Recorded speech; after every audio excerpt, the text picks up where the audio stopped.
पाठ 7 लड्डू और मिट्ठू तोता। लड्डू 3 साल का बच्चा था।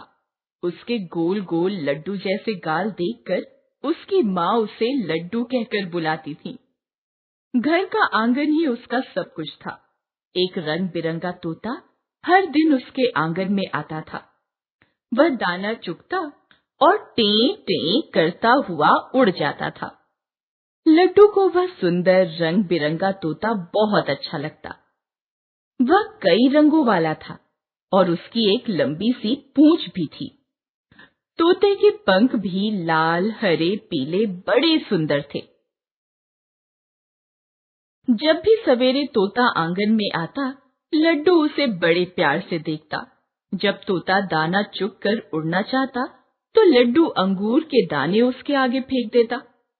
तोता वह अंगूर खा लेता। दाना चुगने के बाद तोते के लिए अंगूर उसी तरह था जैसे भरपेट खाना खाकर कोई मनपसंद मिठाई परोस दी गई हो। इस प्रकार धीरे धीरे लड्डू की तोते से दोस्ती हो गई। लड्डू की माँ रसोई घर की खिड़की से उन दो मासूमों का खेल देखती और मुस्कुराती। उन्होंने तो तोते का नाम भी लड्डू की तरह मिट्ठू रख दिया था। एक दिन सवेरे मिट्ठू को आने में देर हो गई। लड्डू उदास होकर सिर झुकाकर बैठ गया। तभी मिट्ठू उड़ता हुआ आया और लड्डू के पास बैठकर टें टें करने लगा। तोते की टें टें सुनकर लड्डू को उस पर बहुत प्यार आया। उसने मिट्ठू को पकड़ना चाहा, लेकिन मिट्ठू टें टें करता हुआ उड़कर उससे दूर हट गया। लड्डू को बहुत मजा आया। वह भी टें टें करता हुआ उसे पकड़ने उसके पीछे दौड़ा। माँ दोनों के इस पकड़म पकड़ाई के खेल को देखकर खुश हो रही थी, लेकिन मिट्ठू को लगा कि लड्डू उसकी आवाज का मजाक उड़ा रहा है।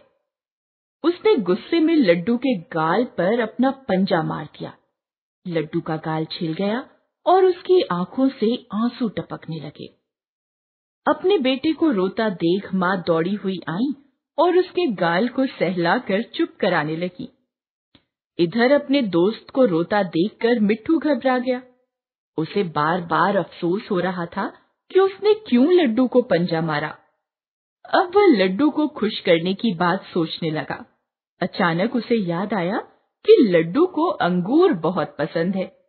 वह उड़ता हुआ पास के एक बगीचे में पहुंचा और अंगूर की लता से एक गुच्छा तोड़कर लड्डू के पास आ गया।